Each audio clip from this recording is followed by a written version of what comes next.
ज्ञानवर्धक हिंदी कहानियाँ। ज्ञानवर्धक कहानी आदतें।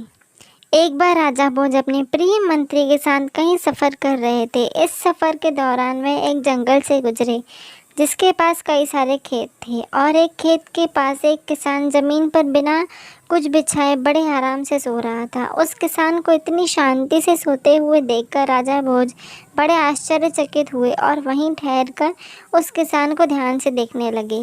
राजा को इस तरह शांत देखकर मंत्री ने राजा से पूछा, महाराज क्या हुआ? राजा ने मंत्री से कहा, मुझे एक बात समझ में नहीं आई, ना कोई गद्दा ना कोई बिस्तर, फिर भी वह किसान इतनी आराम से कैसे इस उबड़-खाबड़ ज़मीन पे सो सकता है।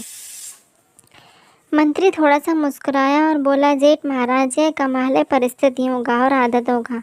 मनुष्य से ज़्यादा कोई कोमल नहीं है और ना ही मनुष्य से ज़्यादा कोई कठोर है।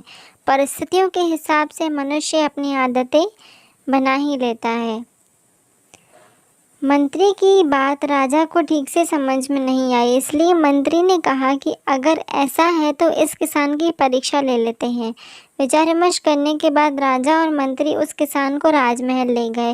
राजमहल में किसान को वही ऐशो आराम, खाना पीना और सोने का बिस्तर दिया गया जिस पर राजा सोता था। थोड़े ही दिनों में किसान की आदतें पूरी तरह बदल गई और वह राजसी ठाट बाट का आदी हो गया। आखिरकार उसके परीक्षा का दिन भी आ ही गया। मंत्री ने उसके सोने के बिस्तर में कुछ सूखे पत्ते और तिनके चुपके से डाल दिए थे। राजा और मंत्री चुपके से उस पर नज़र रखने लगे। कुछ ही देर बाद राजा और मंत्री ने देखा कि किसान ठीक से सो नहीं पा रहा है और बार बार करवटें बदल रहा है। राजा यह देखकर फिर से हैरान था। मंत्री ने राजा से कहा, देखिए महाराज, मैं आपको यही समझाना चाहता था कि जो किसान पहले मिट्टी कंकड़ पर बड़े आराम से सो जाया करता था, अब उसकी आदतें बदलने के बाद उसे सूखे पत्ते और तिनके भी सोने नहीं दे रहे हैं। कहानी की सीख।